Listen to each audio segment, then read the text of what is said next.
I'm a mother myself, thankfully of a survivor of knife crime.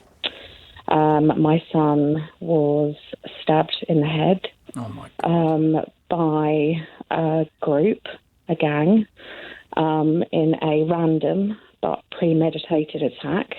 And by that I mean they had video cameras ready. So they saw him walking alone. We live in a very small village, so this is not a major city.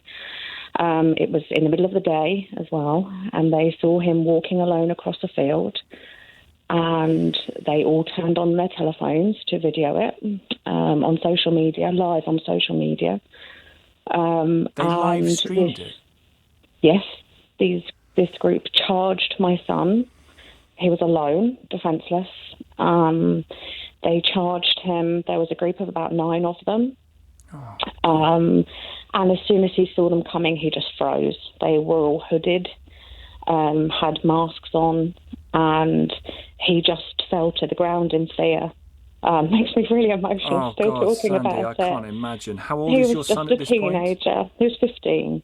He was 15, and he was walking across a field to go and meet a girl. So it was just awful.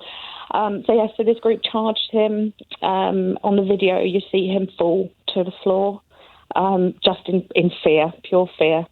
They all circle around him and they all start kicking him. For God's sake.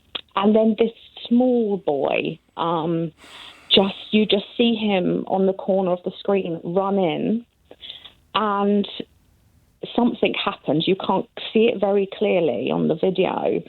I've had to watch this.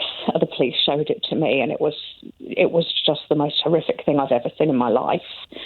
And you see this small boy kind of come in from the side of the screen, run in, and then everybody disperses really quickly. It's the bizarrest thing to watch. And my son's still on the floor in the fetal position, and you see the wobbling of all the cameras as everyone's running away. They didn't know if my son was alive or dead at that point, and they just videoed it and put it all over the internet. My son was completely disorientated because of what happened to him. He crawled out of the field and onto the side of the road, where a passerby saw a boy covered in blood and picked him up and drove him straight to the nearest hospital. And I got that call that no parent ever wants to get.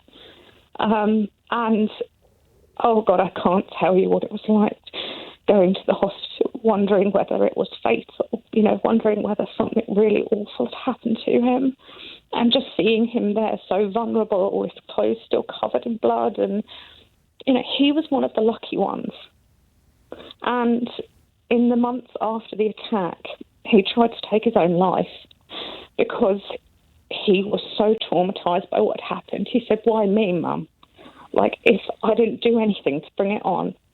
So it could just happen to me again. Some bad person could just come and hurt me." And he was just really fearful. The police ended up finding out who this gang was based on other behaviours that had happened in our very small village. And the perpetrator was identified because he was the smallest of the group. So from the video, he was able to be identified who he was. He admitted to the attack of stabbing my son, and he was asked to write a letter of apology. That was his punishment. Not really. I swear, the court ordered him to write a letter of apology, and there was a £50 fine attributed to the case. That was the justice that my son got. And he walks around with a scar on his head and has to remember every day what happened to him.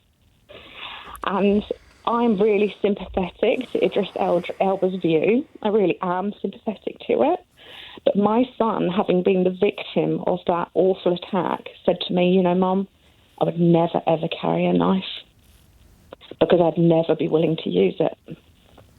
Oh, God, Sandy, I don't know what to say to you.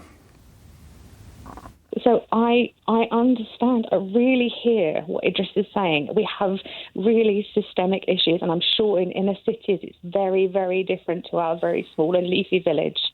But my son is a victim of a stabbing attack, and he would never carry a knife. How He in doesn't feel he God's needs name? to do that. How in God's name can a child be stabbed in the head by anybody? Yeah. And a letter of apology and a £50 fine is considered redress. Justice. What the is going on? And Sussex Police said to me it's one of the most horrific things they've ever had to watch. The video. They said that watching him fall to the ground in fear, knowing he knew what was coming, and he knew he had no line of defence. Can I ask you what would you want to happen? What do you want to see happen to the group of boys who did this to your son, and in particular the boy who stabbed him? What does justice? What do you think is appropriate justice? There has to be some deterrent. The deterrent for my son not to carry a knife is, Mum, I could never use it, so there would be no use in having it. It would potentially cause me more harm if somebody grabbed it from me, because I could never physically, just couldn't do that. So there is something inherently at play when somebody consciously takes a knife and leaves their home. If you're in the position of doing that and taking the knife and using the knife, and being shown to have used the knife, what the hell is a letter of apology and a £50 fine going to do to act as any sort of deterrent? Exactly. That's my point, and that's why I sympathise so much with the families, because there is currently no deterrent. And as I say, the other 8 boys that attacked my son were never brought to any form of justice because they were hooded and had covers over their faces. I don't know how you can bear that. Honestly, I don't know. Just listening to you puts me into rage, actually. And watching him in the hospital afterwards when he tried to take his own life was worse, actually, than what actually happened to him that day, because I saw in him that it will never leave him. No. That experience will never leave him. And he will be in fear forever of just very normal people, because how can you, when it's unmeditated, when it's not, he wasn't known to them and they weren't known to him, how can you walk around in the world in a trustful way ever again? How's he doing now, Sandy? It needs to be done. Yeah, how's he doing now? Oh, he's doing so well. Thank you, Tom. I'm so proud of him. He's an incredible young man. I bet.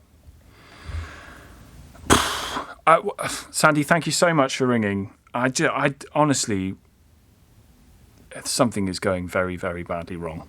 Very, very badly wrong in this country. If a 15-year-old boy can be stabbed in the head, left for dead, bleeding at the side of the road, and a letter of apology and a £50 fine is considered it.